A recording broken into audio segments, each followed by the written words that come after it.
누가복음 17장 11절로 19절까지의 말씀 우리 함께 봉독하십니다. 예수께서 예루살렘으로 가시는 길에 사마리아와 갈릴리 사이로 지나가시게 되었다.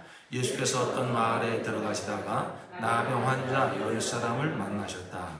그들은 멀찍이 멈추어 서서 소리를 높여 말하였다. 예수 선생님, 우리를 불쌍히 여겨 주십시오. 예수께서는 보시고 그들에게 말씀하셨다.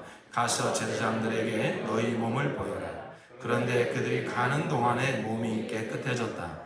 그런데 그들 가운데 한 사람은 자기의 병이 나은 것을 보고 큰 소리로 하나님께 영광을 돌리면서 되돌아와서 예수의 발 앞에 엎드려 감사를 드렸다.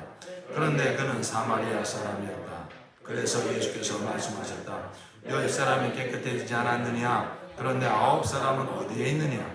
하나님께 영광을 돌리러 되돌아온 사람은 이 이방 사람 한 명밖에 없느냐? 그런 다음에 그에게 말씀하셨다.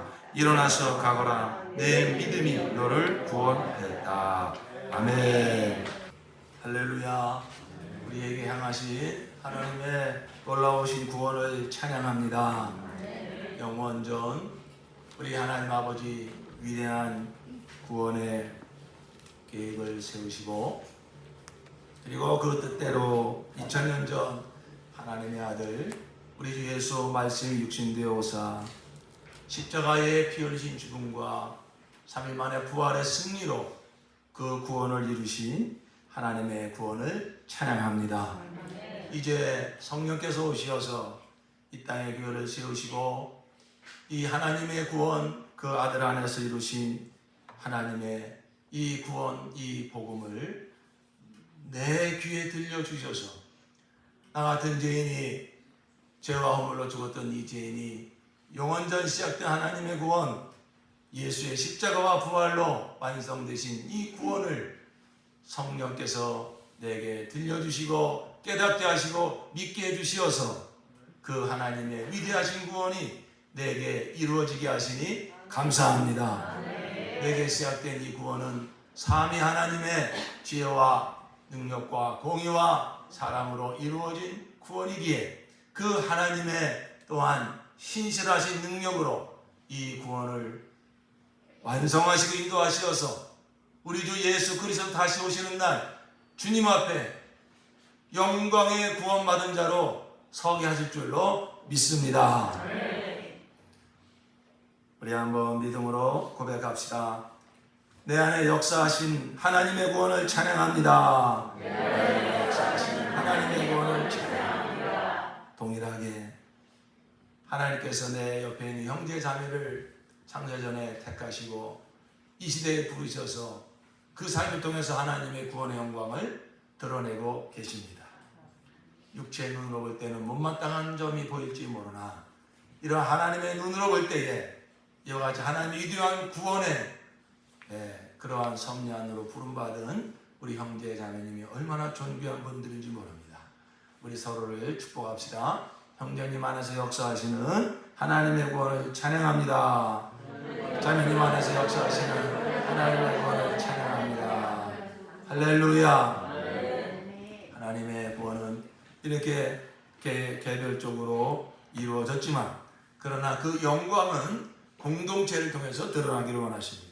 그래서 이 땅에 교회를 세우시고 이와 같이 구원받은 자들을 불러 모아서 우리가 이러한 서로 하나님의 은혜의 영광을 드러내는 교회를 세우셨습니다.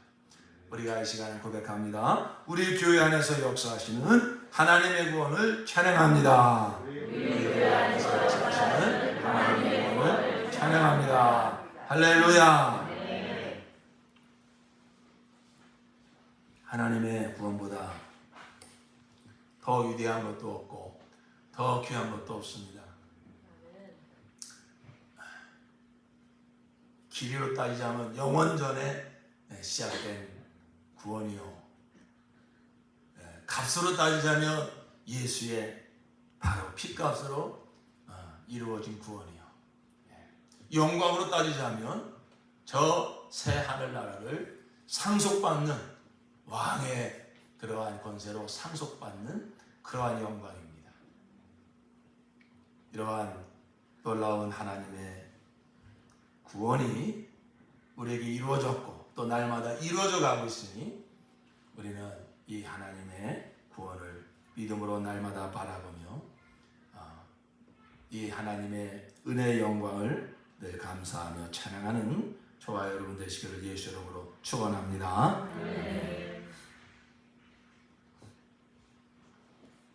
우리 하나님은 복의 근원이 되십니다.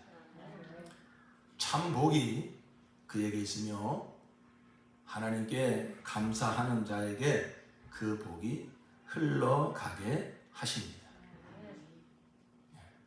참 복이 누구 안에 있다고요? 하나님 안에 있습니다.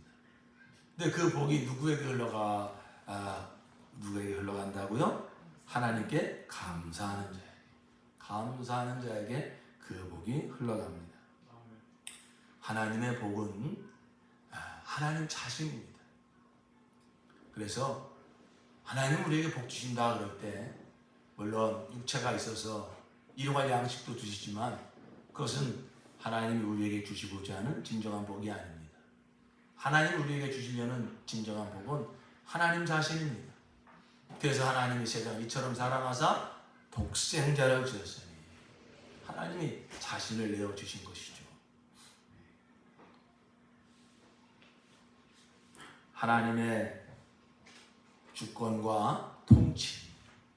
우리 지난 주일날 하나님의 그 선하신 주권에 대한 말씀을 들었는데 이 하나님의 주권과 통치를 전적으로 신뢰하여 모든 것을 감사함으로 받을 때 하나님의 주권과 통치를 신뢰하여 모든 것을 감사함으로 받을 때 하나님은 그의 모든 것이 되어주십니다. 그리하여 하나님으로 사는 복을 주시며 하나님 우리의 모든 것이 되어주셔서 우리가 하나님으로 사는 복, 예수로 사는 복을 누리게 하시고 그 복을 세상에 흘려보내는 통로가 되게 하시니 그러한 삶이 바로 하나님께 영광을 돌리는 삶입니다.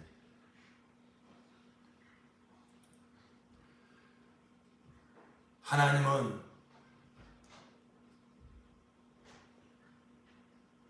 당신의 모든 것을 우리에게 주기를 원하세요. 당신의 그 생명을, 당신의 영광을, 당신의 모든 것을 우리에게 주기를 원하셔서 우리가 하나님으로 충만하여져서 하나님의 복을 받아서 하나님 자신의 복을 받아서 하나님으로 사는 그 삶을 살아. 이것이 진짜 복이라고 하는 것을 세상에 드러내고 그래서 하나님 잃어버린 많은 영혼들이 참 복을 누리는 우리를 보고 예수로 사는 진정한 복을 누리는 우리를 보고 이 돈이 진짜 복이 아니구나. 어떤 세상 영광이 진짜 복이 아니구나. 저 성도가 누리는 복, 저 예수, 이게 진짜 복이구나. 참된 평안, 참된 기쁨, 참된 부요함. 우리가 그러한 삶을 살아서 바로 그 복을 세상에 흘려보내서 세상에 있는 영혼들이 바로 그 하나님 앞으로 예수 앞으로 돌아오게 하는 그러한 삶. 이게 바로 하나님께 영광을 돌리는 삶이다 하는 것이죠. 자, 그런데 누구에게 그 복이 흘러간다고 그랬습니까? 감사하는 자. 하나님께 감사하는 자.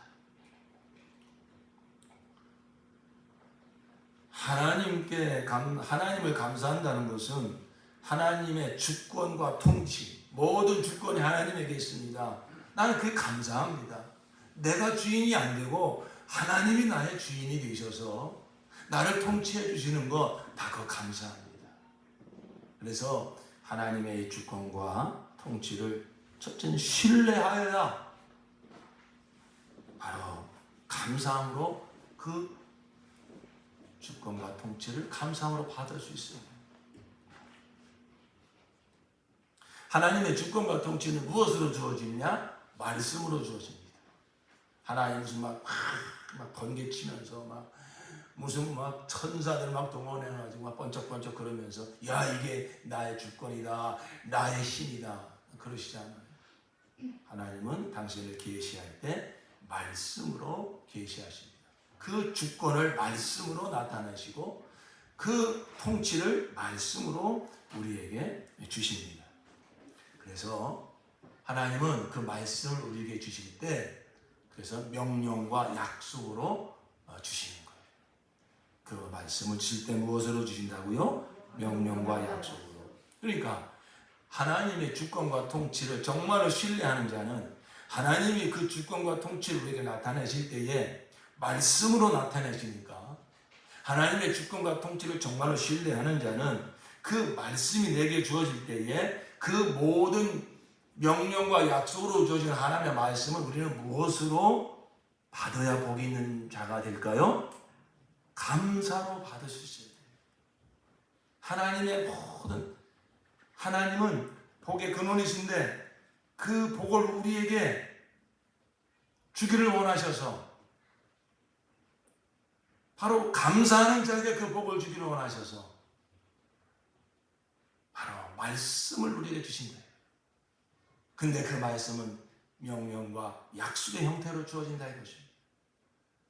하나님의 주권과 통치를 신뢰하는 자는 하나님의 그 모든 말씀을 그 주권을 나타내는 말씀, 그 통치를 나타내는 말씀을 신뢰하고 감사로 받게 되어 있어요. 하나님의 그 명령은 감사로 순종하고 명령은 감사로 순종하고 약속은 감사하며 소망 중에 기다리는 것입니다. 이러한 감사는 느낌으로 하는 게 아닙니다. 믿음으로 하는 겁니다. 의지적으로 결단하여 하는 것입니다. 어떤 상황 속에서도 하나님의 명령을 받았어요. 내가 너를 구원하리라. 내가 너의 힘이다. 내가 너의 소망이다. 내가 너를 애굽에서 이끌어내리라. 내가 거룩한 너희가 거룩할지어다. 어떤 하나의 말씀을 명령과 약속으로 받았을 때에 하나님을 신뢰하는 자는 그의 모든 명령과 약속을 감사로 받는. 네, 이렇게 이런 명령을 하실까? 얘는 이런 약속하시고 지켜주지도 않는 거 아닌가? 그게 아니라 하나님을 신뢰하는 자는 하나님의 그 주권과 통치를 철저히 신뢰해요. 하나님은 당신의 주권과 통치를 말씀으로 나타내 주세요. 그 말씀은 명령과 약속의 형태로 주어지는 거예요. 그래서 명령은 순종하고 약속은 기다리고 감사하고.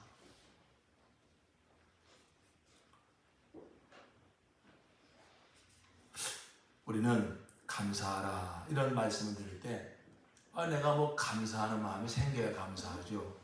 느낌으로 감사를 하려고 해요. 또 감정으로 감사를 하려고 해요. 그건 세상에서 하는 감사입니다. 내가 뭘 받았으니까 감사하는 마음이 올라와서 내가 이제 당신께 감사합니다. 성경에서 말하는 감사는 느낌이 아닙니다. 감정이 아닙니다.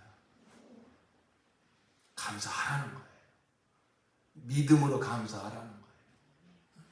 범사에 감사하라. 이는 너를 향하신 예수 그리스도에서 너를 향하신 하나님의 뜻이니라.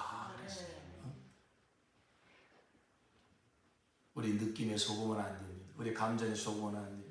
내 느낌이 어떠하고 감정이 어떠하고 내 상황이 어떠하고 하나님은 나의 하나님이시오. 하나님의 주권은 선하시고 하나님의 통치는 생명입니다. 이 믿음을 가지고 하나님께서 내게 주시는 모든 그 말씀을 내가 취사 선택하는 것이 아니라 내가 받을 순종할 만한 건 순종하고 내가 받아들이기 싫으면 불순종하는 것이 아니라 하나님의 내 뜻이 선한 것이 아니고 하나님의 뜻이 선합니다. 하나님의 통치가 생명입니다. 믿음으로 우리가 순종하는 것이고 믿음으로 감사하는 것이지, 내 어떤 느낌과 내 이성적인 생각으로 하나님을 섬길 수 없는 것입니다. 우리가 이와 같이 정말 하나님을 감사하여서 하나님의 그 모든 명령과 하나님의 모든 약속을 감사로 순종하고 감사로 또 기다릴 때에, 이렇게 감사가 회복될 때, 우리 안에 감사가 올라올 때 막혔던 담이 무너지고 하늘문이 열리는 것입니다. 내가 왜 이렇게 정말 영적인 문제건 어떤 육적인 문제건 관계적인 문제건 내 영혼에 평안이 없습니다. 내 영혼에 기쁨이 없습니다. 그러다 보니까 자꾸 원망과 불평이 나옵니다. 누구를 자꾸 탓하게 됩니다. 자신을 탓하게 됩니다. 그게 지금 막혀 있는 것입니다.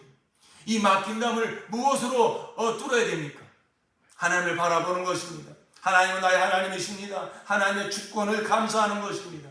이 모든 상황을 하나님께서 지금 다 알고 계시고 통치하고 계신 것을 나는 감사합니다. 나는 하나님의 주권과 통치를 나는 감사합니다. 하나님, 내가 정말 순종하게 싸우니 나에게 당신의 주권을 나타내 주시옵소서. 나에게 나를 통치하여 주시옵소서. 그럴 때 하나님 반드시 말씀으로 그러한 나에게 나타나셔서 내가 너의 하나님이다, 내가 너의 갈 길을 인도하겠다, 내가 지시하는 땅으로 가라. 하나님께서 분명히 당신의 주권을 기뻐하고 당신의 통치를 기뻐하며 무릎 꿇는 자에게 하나님은 어떤 형태로든지 어느 시간이든지 반드시 나타나셔서 우리에게 말씀으로 명령하여 주시고 우리를 인도하실 줄로 믿습니다. 그때 우리가 감사해요. 하나님, 나의 하나님이 되어주시니 감사합니다. 나를 통치해 주시니 감사합니다. 그리하여 하나님이 내게 주신 말씀을 느낌이 아니라 감정이 아니라 하나님이 나를 실질적으로 통치하여 주신 말씀을 받아서 그 말씀에 내가 의리적으로 내가 하나님 나를 통치해서 감사합니다. 나의 왕이 되어주셔서 감사합니다. 나는 왜 하나님 이런 명령을 내리는지 모르지만 나보다 나를 더 잘하신 하나님께서 이 시간 나를 선하게 통치하시기 위해서 나의 하나님이 되어주시기 위해서 말씀으로 임재해 주고 감사합니다. 이 말씀에 내가 순종하겠습니다. 그 말씀 붙들고 감사함으로 순종할 때에 그동안 알게 모르게 막혀있던 담이 무너지고 하늘문이 열려지고 우리가 승리하게 될 줄로 믿습니다. 감사는 승리의 비결입니다. 이렇게 감사하는 자에게 하나님이 정말로 나를 아시고 나에게 주시고자 예배해 주셨던 영육간의 복을 그제서 우리에게 흘려보내 주시는 것입니다. 우리 한번 고백합시다. 감사는 승리의 비결입니다. 감사는 축복의 비결입니다. 여러분, 지금 뭔가 막힌 문제가 있습니까? 다른 거 하지 마십시오. 그 자리에서 원망과 불평을 내려놓고 낙심과 좌절을 내려놓고 눈을 들어 하나님을 바라보십시오. 하나님의 주권과 통치가 지금 당신의 원망하고 불평하고 낙심하고 좌절하는 그 자리에도 하나님의 선하신 주권과 통치가 임하고 있음을 인정하십시오. 그리고 그 하나님 향하여 감사하십시오. 의지적으로 감사하십시오. 믿음으로 감사하십시오. 나는 하나님으로 인하여 감사하리라. 나는 하나님의 선하신 주권을 감사하리라. 그 원망과 불평의 자리에서 더 이상 낙심하고 좌절하지 말고 눈을 들어 하나님을 바라고 하나님께 감사를 고백하는 순간에 막혀있던 뚝이 무너지고 담이 무너지고 그동안 나를 누르고 있던 악한 영들이 떠나가 버리고 천사들한테 수정 들리며 하나님이 역사하기 시작을 하며 하늘문이 열리고 승리하게 될 줄로 믿습니다. 우리 성도들이 누리는 기쁨은 바로 이 감사의 기쁨, 이 순종의 기쁨입니다. 이게 바로 하늘나라 기쁨이요, 이게 천국의 기쁨이에요. 내가 생각하고 내가 계획하고 내가 열심히 살아서 내가 소원 성취하고 내 뜻대로 사는 기쁨, 이건 세상적이고 정욕적이고 사단적인 기쁨입니다. 그건 진정한 기쁨이 아니에요. 머지않아서 또 다른 원망, 또 다른 갈증, 또 다른 불평, 시기 질투하는, 여기에는 참된 평안이 없어요. 우리는 하나님의 주권과 통치를 인정하고 감사하여 그가 말씀으로 나를 통치하실 때, 그 주권을 나타내 주실 때 우리가 거기에 감사하러 순종할 때 하늘 기쁨이, 정말 영적인 기쁨이, 천국의 기쁨이 임하게 되는 줄로 믿습니다. 그렇기 때문에 사단의 역사는 이 감사를 막는 겁니다. 사탄은 어떻게든지 감사하지 못하게 하는 거예요. 그러니까 어떻게 하겠습니까? 하나님의 이 주권과 통치에 원망하고 불평하게 만드는 거예요. 어떻게 하면 하나님의 주권과 통치를 원망하고 불평하게 만들 수 있을까요? 사탄은 얼마나 간교한 자인지 모릅니다. 하나님을 대적하라, 하나님의 주권을 의심해라, 막 그러지 않습니다. 그러면 쉽게 발각이 나니까. 그러니까 어떻게 하나님의 주권과 통치에 감사를 못하게 만들고 원망하고 불평하게 만들까요? 나를 높여주는 거예요. 나를 높이는 거예요. 너도 할 수 있잖아. 너도 똑똑하잖아. 너도 생각 있잖아. 너도 자존심 있잖아. 너도 성질 있잖아. 그러면서 나를 높여주는 거예요. 이게 얼마나 간교한 마귀의 작전인지 몰라요. 그 마귀의 이 작전에 걸려들면 어떻게 될까요? 마음이 높아집니다. 마음이 높아져요. 그게 바로 교만입니다. 그 순간 하나님의 주권을 망각합니다. 하나님의 창조를 망각합니다. 하나님의 구원을 망각합니다. 내가 어디서 누가 나를 조성하셨으며 어디서 나를 건져주셨으며 이 자리까지 누가 나를 인도하셨는가, 이 하나님의 놀라운 창조와 구원과 선하신 인도하심을 까마득하게 망각해버려요. 마치 내가 노력해서 내가 열심히 해서 마치 하늘에서 뭐 뚝 떨어진 양, 지금 나의 나된 것을 하나님의 은혜로 보는 것이 아니라 내가 뭔가 열심히 살아서 내가 뭔가 똑똑해서 되어진 것처럼 마음이 높아지게 되는 것이죠. 그게 바로 교만입니다. 그렇게 될 때 무엇이 사라질까요? 감사가 사라져요. 전에는 이것도 감사하고 저것도 감사하고 들의 꽃도 감사하고 하늘의 별도 감사하고 아침에 일어나서 건강히 움직이는 것도 감사하고 특별히 이렇게 그 감사하신 하나님을 함께 모여 예배하는 것이 너무너무 감사하고 기다려지고, 이 예배를 이렇게 인도하시는 목사님도 감사하고 함께 예배하는 형제 자매들이 감사하고 예배당이 있음도 감사하고 모든 게 감사, 눈물이 날 정도로 감사해요. 그런데 어느 순간 하나님의 주권과 통치를 신뢰하지 못하고 이러한 마귀의 작전에 걸려 넘어지면 금세 나타나는 현상이 뭐냐? 감사가 나오질 않습니다. 그리고 나오는 게 뭐냐? 원망이요, 불평이요, 낙심이요, 좌절이요. 이게 바로 마귀의 간교한 역사입니다.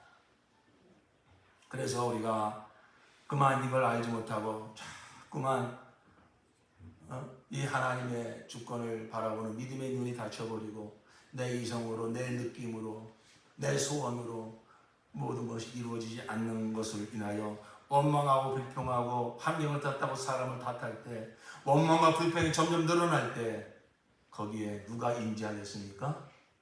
사탄이 임재하는 거예요. 하나님만 임재하는 게 아니라 사탄도 임재합니다. 원망과 불평에는 사탄이 임재하고 똑같은 힘들고 어려운 상황을 맞닥뜨렸지만 하나님의 주권을 인정하면서 하나님의 통치를 기뻐하면서 두 손 들어 감사와 찬양할 때에는 주변에서 우리를 넘어뜨리려고 기다리고 있던 사단의 역사가 떠나가 버리고 하나님이 임재하실 줄로 믿습니다. 원망과 불평에는 사탄이 임재해요. 점점 더 어두워져요. 점점 더 불평이 가득 찹니다. 그러나 그러한 동일한 상황 속에서도 함께 하나님 바라보며, 성도여, 하나님 우리와 함께 하시지 않습니까? 저들의 신이 이미 떠나지 않았습니까? 하나님 우리와 함께 하지 않습니까? 하나님이 저 가나안 땅을 우리에게 주는 약속하지 않았습니까? 낙심하지 말고 우리 그 하나님을 신뢰합시다. 하나님을 찬양합시다. 이게 바로 교회가 하는 감사예요. 교회가 하는 진정한 감사. 우리 목장 식구들이 모여서, 우리 교회로 모여서, 우리가 지금 여러 가지 세상적이고 육체적인 형편은 정말로 힘들고 어려운 상황이 있다 할지라도 함께 우리 하나님, 우리 주 예수를 바라보며 하나님의 주권과 하나님의 통치를 감사합니다. 찬양합니다. 하나님이 모든 상황을 알고 계십니다. 하나님 지금 선하신 그 능력으로 통치하고 계시니 감사합니다. 함께 두 손 들어 찬양할 때 하나님이 영광을 임재해 주시는 거예요.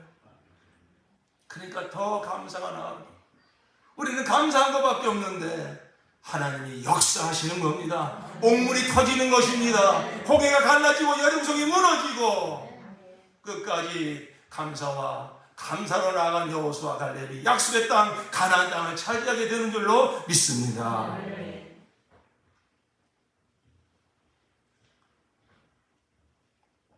아담이 왜 타락했습니까? 어느 날 감사를 잃어버렸기 때문에. 하나님의 주권과 통치를 신뢰해야 하는 마음이 무너진 거예요. 그 아담과 하와의 그 마음을 알아채고 사탄이 쐐기를 박습니다. 하나님이 동산의 모든 나무 먹지 말라고 한 거 아니냐? 그러면서 그 조그마한 생겨난 그 불신에 불을 지피고 그 하나님의 주권과 통치를 의심하게 만들고, 거기 자꾸 마음을 내주니까 쐐기를 박아서, 네가 선악과 따먹으면 너희들이 하나님 되어서 하나님과 동등해질까봐 하나님도 따먹지 말라고 한 거야. 이렇게 하나님의 선하신 주권을 능멸하고 모멸하고 오해하고 왜곡하고, 그래서 결국은 선악과를 따먹고 하나님을 대적하게 만드는 이러한 역사가 사단의 역사인 것을 우리는 잘 알고 있지 않습니까? 그 순간에 아담과 하와가 무슨 말이냐, 이 모든 것을 다 누가 만들었느냐? 하나님 만들지 않았느냐? 나를 누가 조성해 주셨느냐? 하나님이 나를 만들어 주지 않았느냐? 이 모든 것을 하나님이 다 누릴 수 있도록 허락하신 게 얼마나 많은데 저 선악과를 왜 따먹지 말라고 했느냐? 만약에 아담과 하와가 정확히 몰랐다 할지라도, 나는 잘 모르지만 하나님의 명령은 선하시다. 하나님의 통치는 선하시다. 내가 감히 하나님의 명령에 대해 하나님의 말씀에 의심하게 만드느냐? 우리 주 예수님처럼 하나님을 시험하지 말아라. 내게서 떠나갈지어다. 이렇게 원망과 불평을 집어넣으려고 하는 사단을 쫓아버리고 오히려 두 손 들어 더 하나님께 감사했다면 아담과 하와는 승리하실 것입니다. 감사를 잃어버리는 순간 그 마음을 비집고 들어오는 것은 사단의 역사요. 점점 더 붉어지는 것은 원망과 불평이요. 결국은 하나님을 대적하게 만든 것입니다. 이스라엘도 마찬가지입니다. 하나님이 출애굽의 위대한 역사를 이루셔서 그들을 약속한 땅 가나안 땅에 그들을 들이시고 나는 너희 하나님이다. 그런데 이스라엘이 왜 타락했습니까? 그 하나님을 향한 감사를 잃어버린 거예요. 하나님의 선하신 주권과 통치를 불신하게 되니까 하나님 눈에 보이지도 않고 다른 부족들을 보니까 힘 있는 왕이 등장을 해가지고 자기 백성들을 대전에서 전쟁에 승리도 해주고 잘 먹고 살게 해주는데, 하나님, 나는 너의 산업이요 너의 분깃이라. 나는 이스라엘의 하나님이다. 하나님이 눈에 보이지 않지만은 그 광야에서 날마다 일용할 양식을 주시고 홍해를 가르시고 여림성을 무너뜨리고, 그 이스라엘 작은 부족이 그 가나안 땅에 그 어마어마한 부족을 다 쓸어 전쟁에 승리하게 하신 하나님이 얼마나 자체를 나타내 주셨는지 몰라요.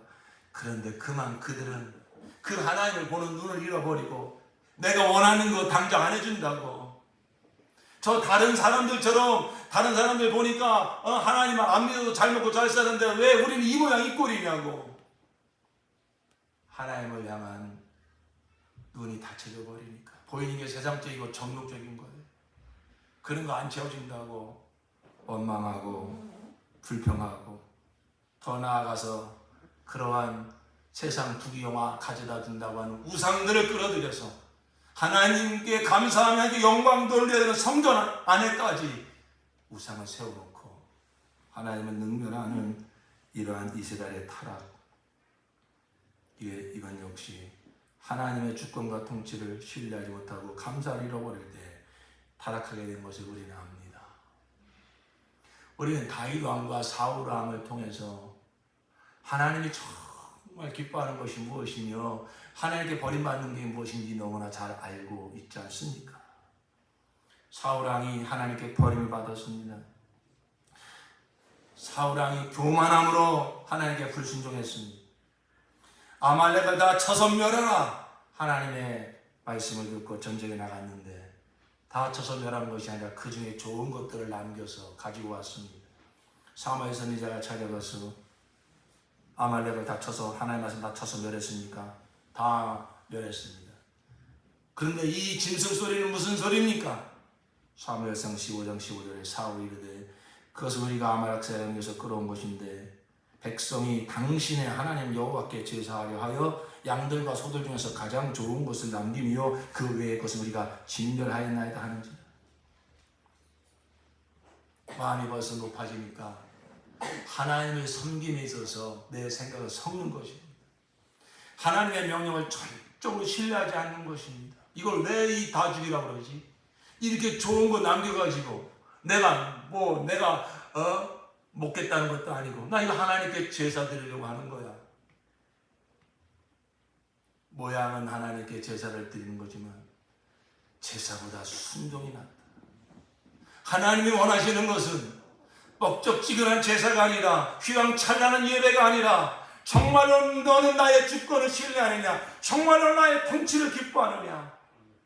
나는 너에게 모든 아말렉 족속을 다 쳐서 멸하라고 명령하였다. 근데 어째 거기에 네 생각을 섞어가지고 나를 제사하기 위해서 그 짐승을 살려왔다고? 그게 너의 교만이다. 사울 왕이 하는 소리를 들어보십시오. 당신의 하나님 여호와께 제사하려 하여 자기의 하나님이라고 말하지도 않습니까? 이미 자기는 이미 어찌 보면 하나님 위에 올라가 있는 거예요. 누구를 위해서 하는 것처럼, 해주는 것처럼. 이게 바로 타락한 신앙의 양상입니다.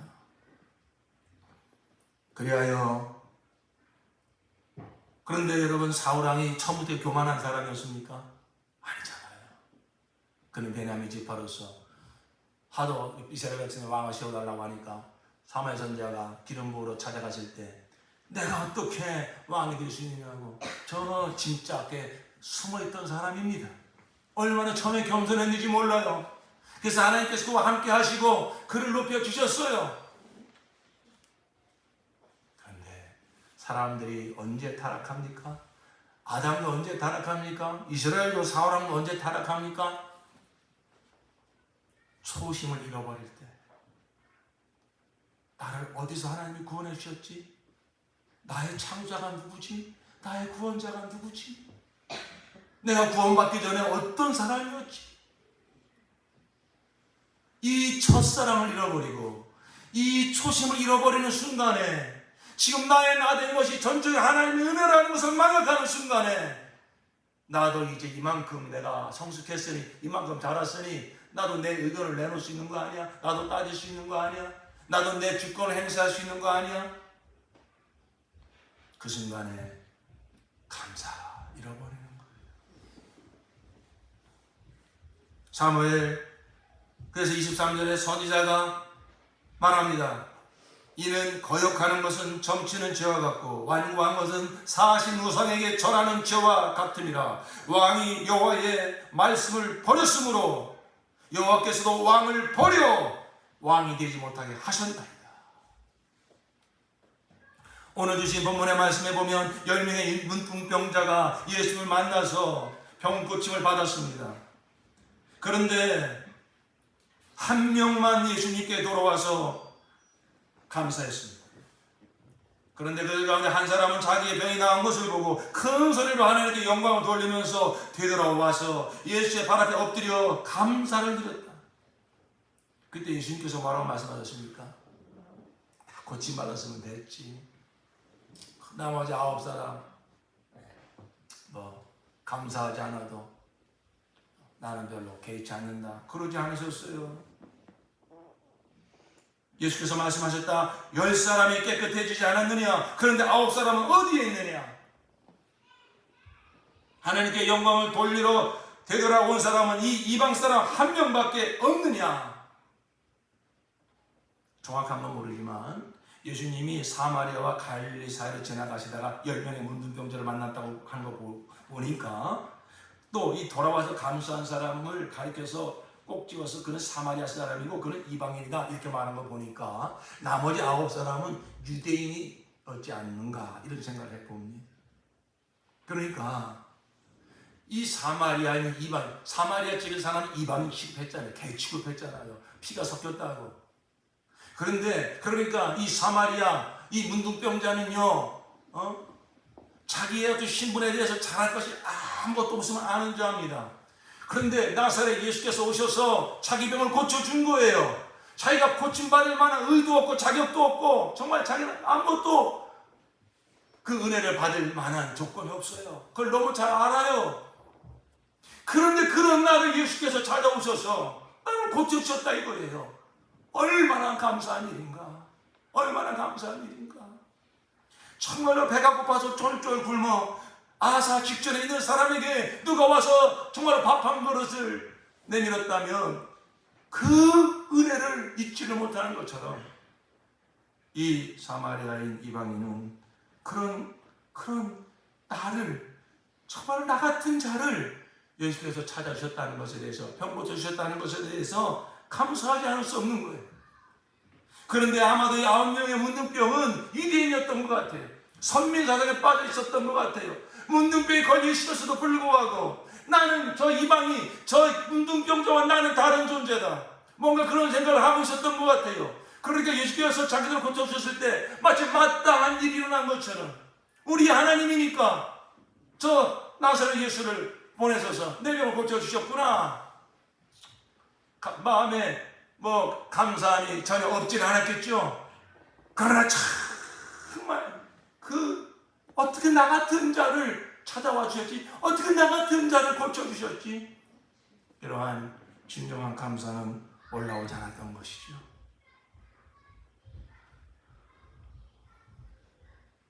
사랑하는 성도 여러분, 예수께서 말씀하셨습니다. 누가 복이 있는 자라고 했습니까? 심령이 가난한 자가 복이 있나니 천국이 저희 것이니라. 우리가 정말 하나님의 전적인 은혜로 구원을 받았습니다. 죄와 사망과 지옥에서 내 힘으로 결코 나을 수 없는 그 끔찍한 그 멸망의 자리에서 하나님의 은혜 예수 십자가의 공로로 우리는 구원받은 자들입니다.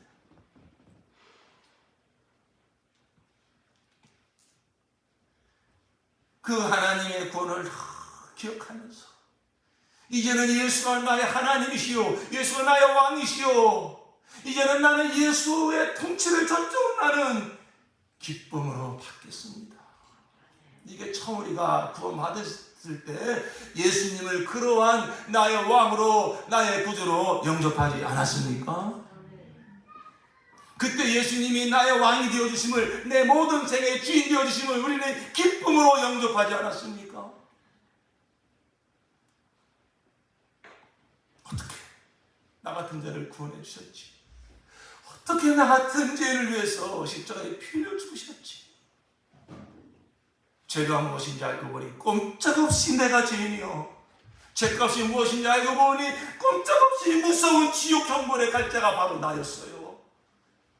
그런데 어떻게 나 같은 자를 구원해 주셨는가? 그 초심을 잃어버리지 않는 마음, 그게 심령이 가난한 거예요.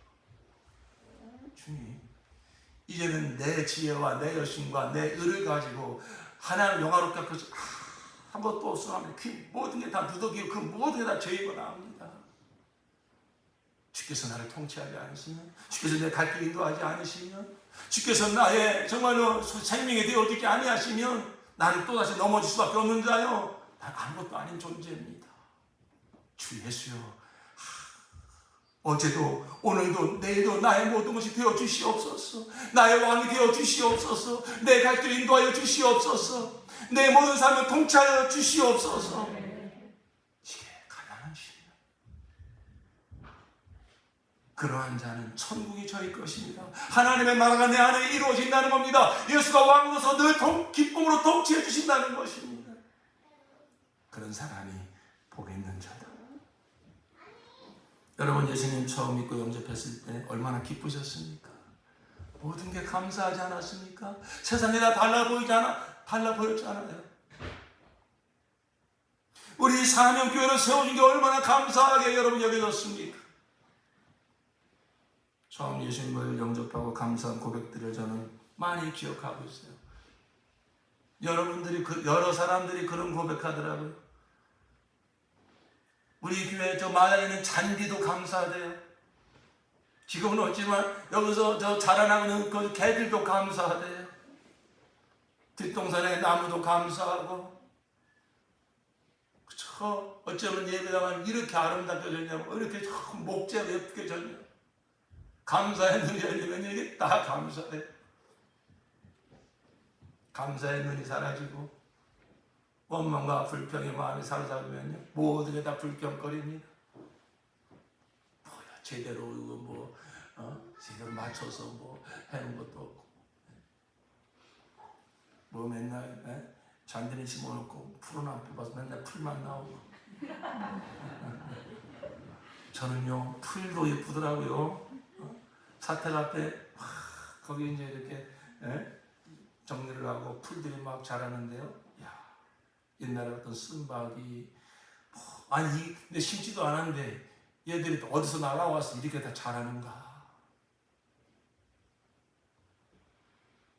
여러분, 마음이 높아지면 안 됩니다. 감사를 잃어버렸다는 얘기는 마음이 높아졌다는 거예요.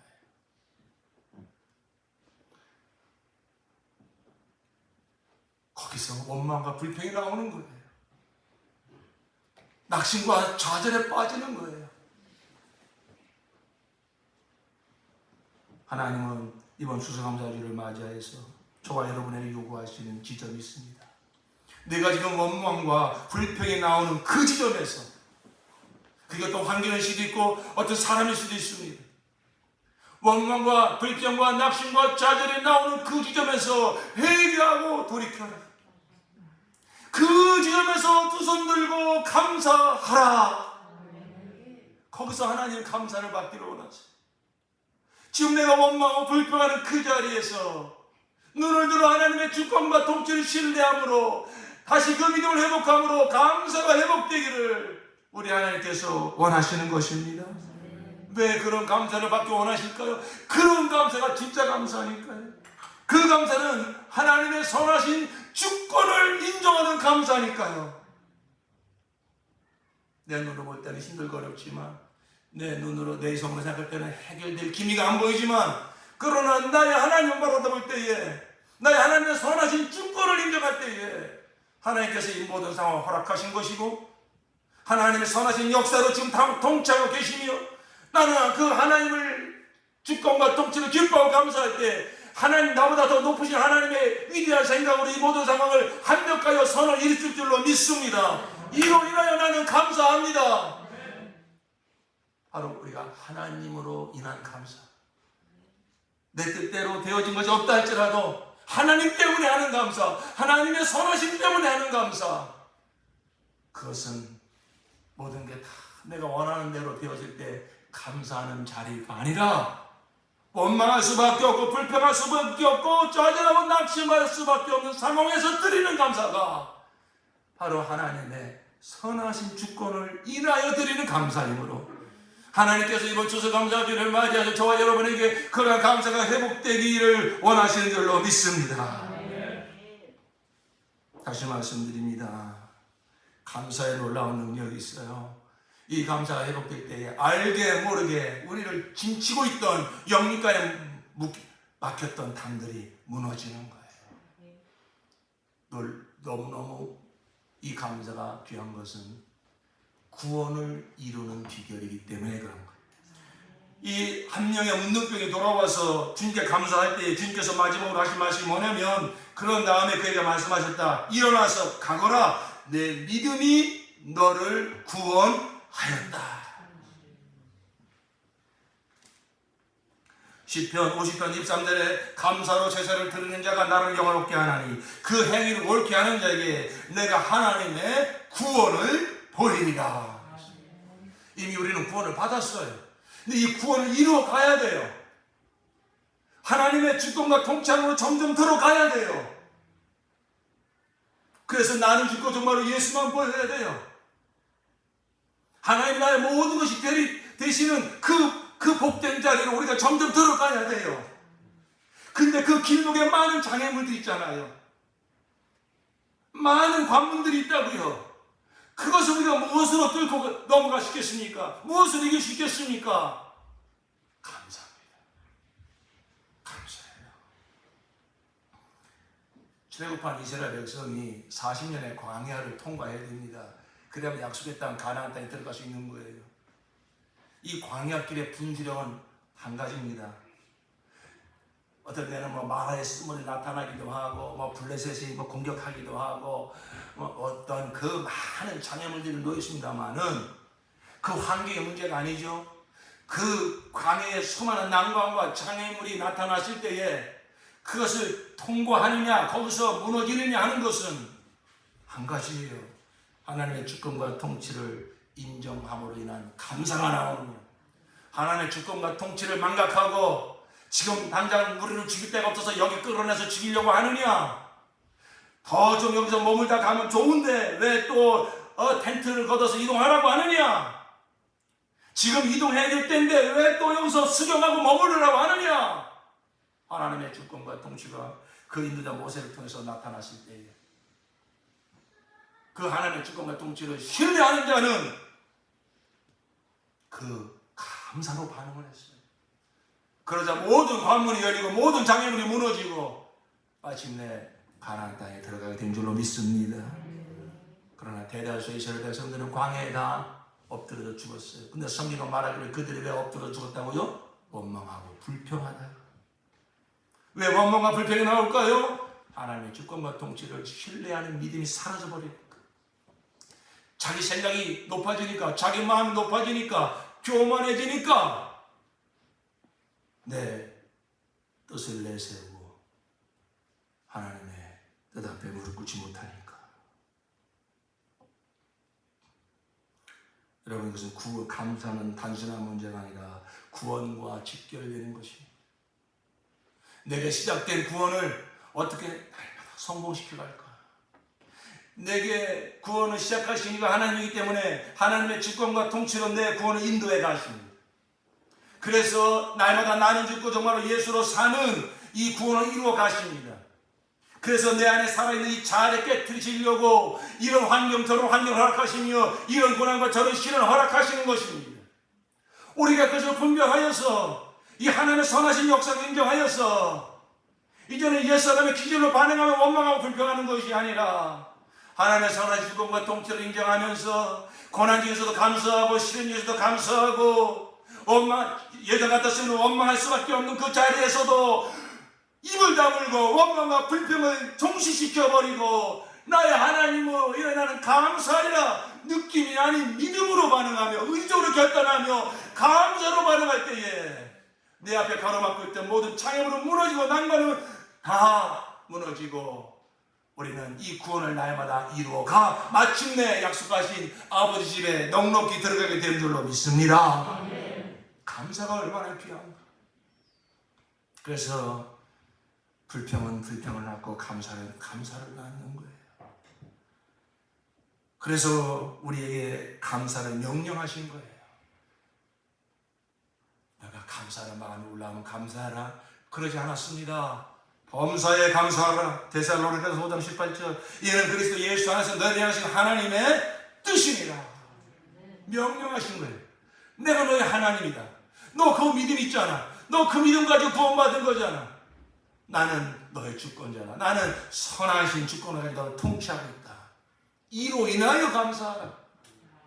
내 느낌이 어떠하건 내 감정이 어떠하건 거기에 휘둘리지 말고 눈을 들어 나를 바라보고 믿음으로 결단하고 나로 인하여 감사하라. 그러면 하나님이 역사하시겠다는 겁니다.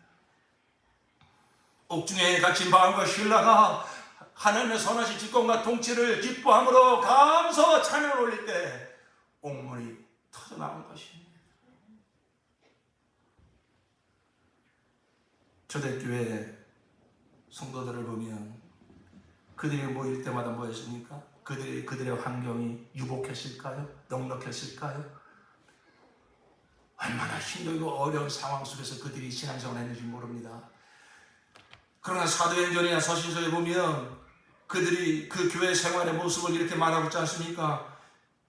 에베소 5장 19절에 시와 참미와 신령한 노래들로 서로 화답하며 너의 마음으로 주께 노래하며 찬송하며 범사에 우리 주 예수 그리스도 이름으로 항상 아버지 하나님께 감사하며 골로새서 3장에도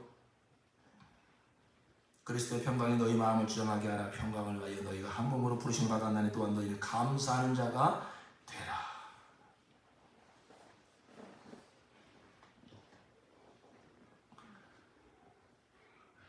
심령이 가난한 자가 감사할 수 있어요.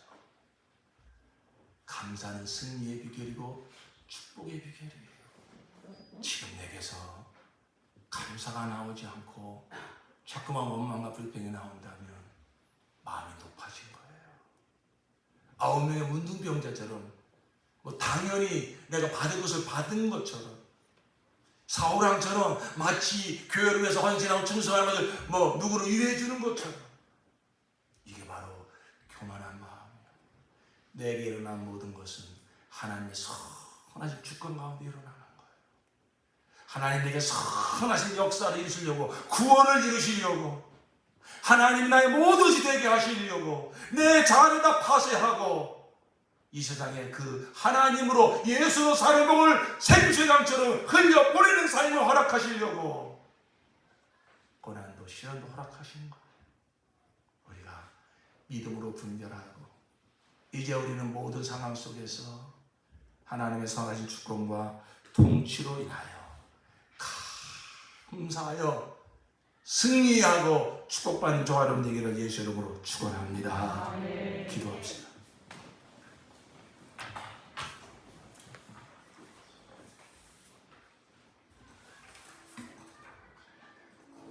우리 안에 이런 감사가 다 들어있습니다.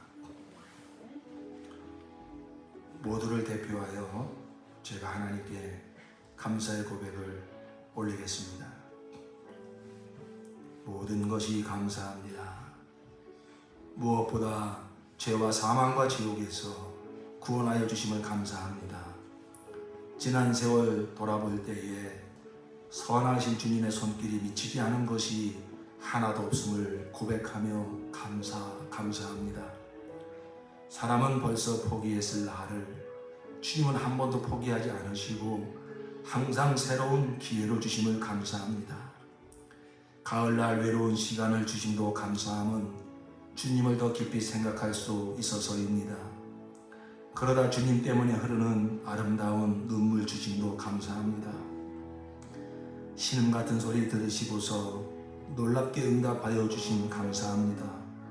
그리고 그때는 섭섭했지만 뒤돌아보니 기도 응답 안 해주심도 감사함은 주님 앞에 더 낮은 마음으로 겸손히 다가갈 수 있어서입니다. 뒤돌아보니 어찌됐던 풍랑의 시간들 헤쳐나올 수 있었던 것은 나의 힘이 아닌 주님의 은혜임을 알기에 감사합니다. 슬프고 가슴이 터질 것 같은 괴로운 시간들을 통과하여 조금 더 성숙하고 믿음이 견고해질 수 있었기에 그러한 슬픈 시간도 감사합니다. 아름다운 나를 주시면 주님의 선물인 줄 알아 감사하며 그 아름다움의 근원이신 주님을 찬양할 것입니다. 그러다 장미꽃 같은 가시가 찔러도 감사할 것입니다. 그 순간은 그 가시가 아프고 괴롭지만 모든 것이 합력하여 선을 이루시게 하시는 주님의 섭리를 신뢰하기 때문입니다. 복된 가정 이루어 주심을, 선물로 자녀를 주심을, 사랑의 교제 나누며 섬길 수 있는 몸된 교회에 많은 형제 자매님들 주심을 감사합니다.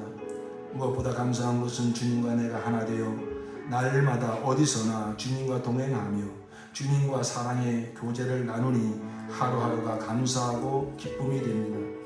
그리고 머지않아 저를 하늘로 영접해 주시고자 다시 오실 주님을 소망하며 감사합니다. 이 기쁨을 받은 자 외에는 누가 알겠습니까? 주님 사랑합니다. 감사합니다.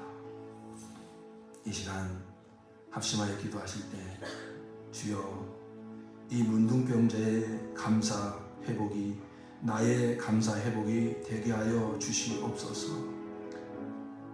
나의 하나님, 나의 주 예수 그리스도 인하여 주의 선하신 주권과 통치를 다시 한번 바라다보며 처음 사랑 회복하게 하시고 가난한 심령을 회복하게 주시어서 높아졌던 마음 깨뜨려 주시고 정말로 겸손한 심령 되어 모든 것을 하나님께 감사할 수 있는 이 감사가 이번 추수감사주를 맞이하여 내 심령 가운데 우리 가정 가운데 목장과 교회 가운데 회복되게 하여 주시옵소서. 우리 다 함께 기도하시겠습니다.